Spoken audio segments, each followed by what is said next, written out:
d'instruction. Comment est-ce qu'un juge d'instruction peut ignorer les témoignages du capitaine Touré? Comment est-ce qu'un juge d'instruction peut faire l'omerta sur les éléments importants qui ont été versés par M. M. Signas? Vous tous, vous avez entendu ces audios où la plaignante elle-même dit qu'il n'y a jamais eu de viol, qu'il n'y a même jamais eu de rapport sexuel, que malgré tout, on lui a dit « débrouille-toi pour nous chercher du sperme et venir ». Et ce juge d'instruction qui convoque la plaignante sur la base des audios, qui lui fait entendre ces audios. Nous avons tout le dossier dans ma machine. La plaignante lui confirme que c'est moi qui ai bien dit ça, mais je m'amusais.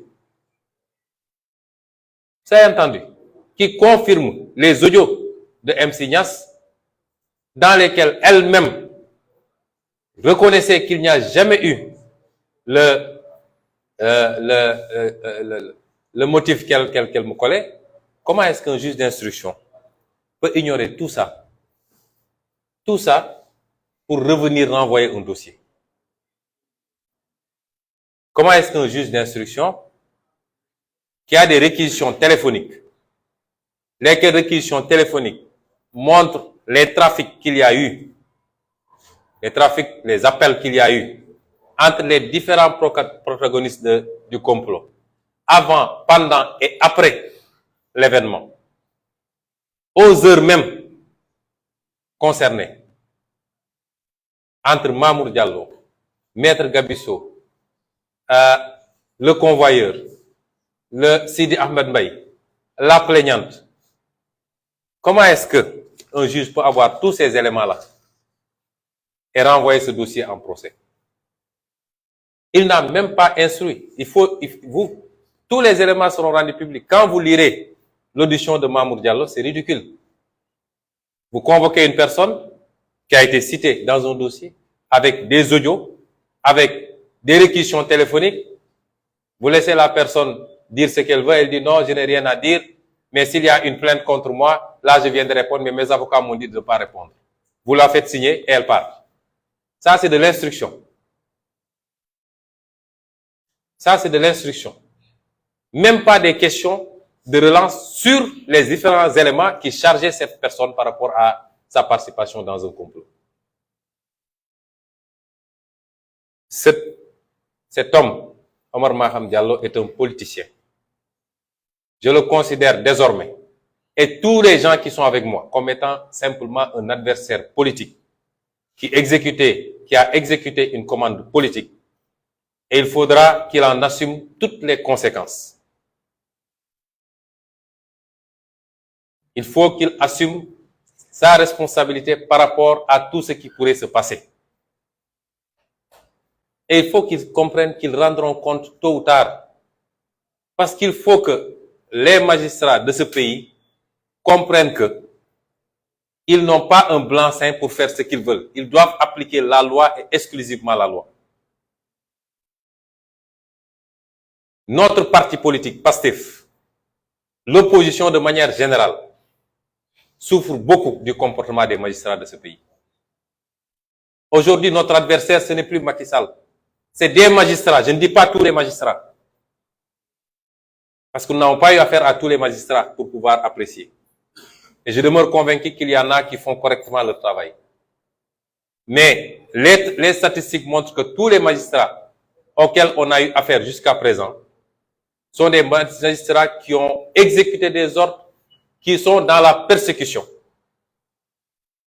Avant-hier et hier, j'étais au camp pénal, j'étais au pavillon spécial et hier j'étais à Rebeuss pour voir tous nos détenus politiques. Mais ce qui se passe dans ce pays est innommable. Vous prenez les gens, vous les envoyez en prison pendant 7 mois. Vous ne les entendez pas dans le fond. Vous ne leur posez aucune question. Vous chargez un dossier. À l'enquête, maintenant, ce qu'on dit aux gens, pourquoi vous êtes de PASTEF? Pourquoi vous êtes allé en Casamance? Ou pourquoi vous êtes de telle ethnie? C'est les questions qu'on pose aux gens dans l'enquête. Des gens qui sont de Dakar, de Saint-Louis, de Diourbel. On leur dit pourquoi tu es allé en Casamance à 2 reprises. comme si c'était un crime d'aller en Casamance aujourd'hui. Voilà à quoi une partie de notre justice est réduite aujourd'hui. Et je dis que le principal adversaire aujourd'hui de PASTEF, de notre combat politique et de l'opposition, ce n'est pas Macky Sall. Parce que Macky Sall sait que politiquement, nous sommes beaucoup plus puissants que lui dans ce pays. C'est la justice qu'il instrumentalise pour s'attaquer à nous. Ce juge a refusé, après avoir fait tous ses dénis, notre demande, la demande de nos avocats, pour que les avocats impliqués dans ce complot soient entendus. Mais un avocat, c'est un citoyen sénégalais. On nous parle d'immunité. Mais moi, en tant que député, l'immunité d'un député n'est pas moins forte que l'immunité d'un avocat. C'est en 72 heures qu'ils sont débrouillés pour lever mon immunité. C'est unique dans l'histoire mondiale. 72 heures entre la requête du parquet, l'instruction du parquet général et la levée de l'immunité parlementaire à l'Assemblée, il leur a fallu juste 72 heures. Avec un tas de violations de mes droits. Pourquoi un avocat qui complote avec des preuves évidentes, pourquoi cet avocat-là ne serait pas entendu? C'est quoi cette histoire de corporatisme? Le corps judiciaire, de manière générale, est-il mieux protégé que tous les autres corps? Est-ce qu'un député qui a été élu par le peuple sénégalais a une immunité moins honorable et moins protégée qu'un avocat? Nos avocats ont demandé à ce que Maître Sow et Maître Diordiagne soient entendus parce que leur nom a été cité. Et avec des éléments de preuve, le juge a refusé cette requête. Et jusqu'à la dernière requête de mes avocats, c'est-à-dire que le réquisitoire définitif du procureur leur soit transmis, le juge l'a refusé pour s'empresser de prendre une ordonnance et de renvoyer et de leur annoncer ça par mail. C'est la première fois, en tout cas, pour ceux qui connaissent les procédures, qu'on voit cette pratique au niveau de la justice. Et c'est cette justice, depuis que je suis en politique, cette justice a été instrumentalisée pour nous persécuter. Au jour d'aujourd'hui, je suis le seul maire qui, 10 mois après avoir été élu, est empêché de voyager pour aller travailler pour sa commune. Je suis le seul maire. Même pour aller en Casamance, je ne peux pas passer par la route. Au lendemain de la fête de fin d'année, puisqu'on avait des problèmes de réservation d'avion, j'ai dû mettre toute ma famille dans les véhicules pour qu'ils viennent par la route. Et moi, j'ai dû aller tout faire pour avoir un billet d'avion. Parce que je n'ai pas le droit de traverser la Gambie pour revenir à Dakar. Depuis 2 ans, on m'empêche de sortir du territoire pour faire mes activités. Et il y a 20 jours, mes avocats ont déposé une autorisation de sortie du territoire parce que je devais me rendre en Guinée, Conakry, au Burkina Faso, au Mali et en Côte d'Ivoire dans le cadre de mes activités politiques. Jusqu'à ce jour, même pas une réponse. Ce qui est grave. Parce que l'administration doit répondre au moins au courrier qu'on lui dépose. Depuis que je suis en politique, je suis systématiquement persécuté par cette justice. Vous l'avez vu lors de ma radiation en 2016. Injustement privé de mon travail. Et tous les éléments sont là pour prouver que j'avais raison. Mais jusqu'à la Cour suprême, sans motivation valable, ils ont rejeté mes recours. Vous avez entendu le dossier des 94 milliards. Qu'ils essaient même de retourner contre moi. Et c'est ce même procureur de la République, M. Amady Diouf, qui avait préféré classer sans suite quand il était à la chambre d'accusation. Alors qu'il y a un rapport de l'OFNAC.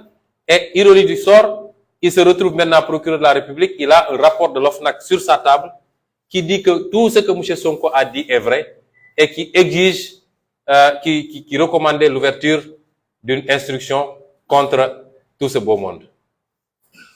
Le procureur de la République ne veut pas instruire. Vous avez vu tous les cas d'assassinat qu'il y a eu. contre nos militants. Aucune instruction.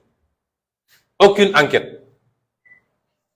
C'est le rapport du département d'État américain qui vient dire que l'État du Sénégal est responsable au moins des 10 morts sur les 14 de 2021.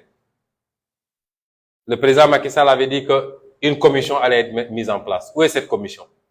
Parce qu'ils savent que c'est eux qui ont assassiné ces enfants. Et ils n'osent pas enquêter sur la question. C'est la même chose avec les derniers assassinats à Ziguinchor et à Bignona. Et vous avez vu le petit procureur de Ziguinchor là qui fait le petit malin. Vous avez une contre-expertise qui vous dit que la personne a été tuée par balle.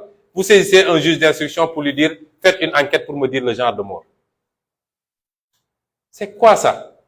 Et le juge d'instruction a raison de refuser d'instruire. Il a raison de refuser d'informer. Parce que c'est des mascarades. Et tout ça, nous en sommes victimes.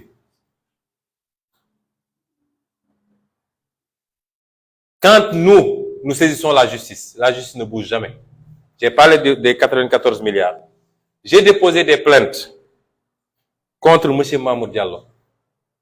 Aucune réaction. Contre Maître Gabisso. Aucune réaction. Contre la plaignante Adji Sarr. Aucune réaction.